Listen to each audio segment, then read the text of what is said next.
आगे बढ़ते हैं, बिहार असेंबली इंतखाबात की तैयारियां शुरू हुई है, जोरों शोरों पर है। कांग्रेस के सीनियर लीडर तारिक अनवर ने न्यूज 18 से खास बातचीत की। उन्होंने कहा कि 7 सितंबर से कांग्रेस वर्चुअल रैली के जरिए इंतखाबी मैदान में उतरेगी।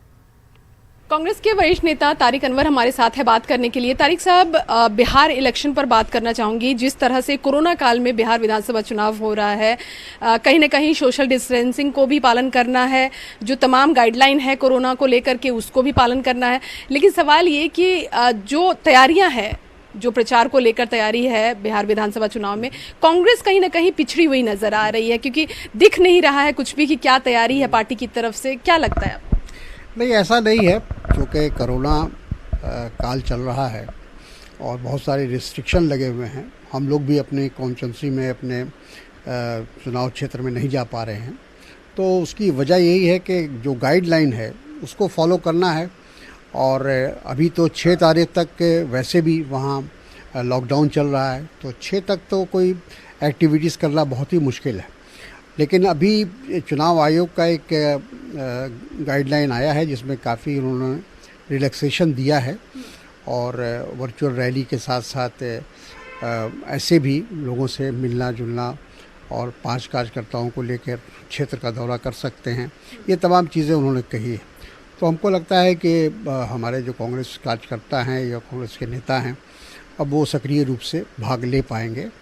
और ये बात सही है कि हमारे पास उतना साधन तो है नहीं जितना जदयू के पास है या बीजेपी के पास है।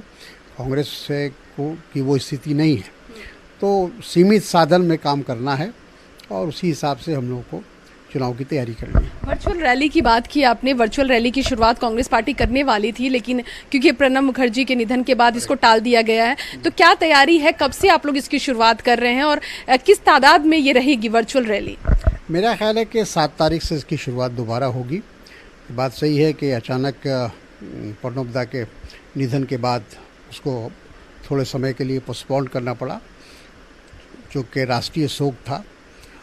लेकिन 7 तारीख से फिर उसकी शुरुआत होगी और लगभग 100 चुनाव क्षेत्र में हम लोग कोशिश करेंगे कि वर्चुअल रैली हो। और चूँकि आने वाले समय में सीटों का बंटवारा भी होना है, तो जो नीतीश कुमार जी जिन सीटों पर लड़े थे उन सीटों में ही बंटवारा होना है। इसलिए हम लोग की कोशिश है कि ज़्यादा से ज़्यादा उन तमाम सीटों पर हम वर्चुअल रैली करें, और जहां हमारी पोजीशन मजबूत हो, जहां हमारे पास अच्छे उम्मीदवार हैं, उनको लेकर हम आरजेडी से बातचीत करें।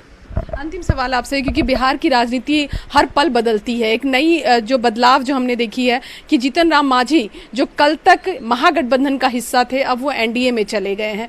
किस तरह से उनके इस जाने के फैसले को आप देखते हैं, और उनका जाना महागठबंधन के लिए कितना बड़ा नुकसान होगा? देखिए, ऐसा है कि जीतन राम मांझी का इतिहास अगर आप देखेंगी तो अब तक कई पार्टी बदल चुके हैं वो, और कई बार गठबंधन भी बदल चुके हैं। पिछली बार भी वो विधानसभा का चुनाव लड़े थे तो वो एनडीए के गठबंधन में लड़े थे। फिर लोकसभा जब आया तो वो हमारे साथ महागठबंधन में शामिल हो गए, अब फिर वापस चले गए। तो हमको लगता है कि ऐसे लोगों की जो एक क्रेडिबिलिटी होती है, विश्वसनीयता होती है, वो समाप्त हो जाती है पॉलिटिक्स में। लोग इस बात को नहीं पसंद करते हैं कि आप आए दिन कभी इस पार्टी में, कभी उस पार्टी में, कभी इस विचारधारा से, कभी उस विचारधारा से आप मिले। इसलिए उनके जाने और आने का कोई बहुत बिहार की राजनीति पर प्रभाव पड़ेगा, मुझे ऐसा नहीं लगता। धन्यवाद। कैमरा पर्सन सोनू के साथ रंजीता झा, न्यूज़ 18 नेटवर्क।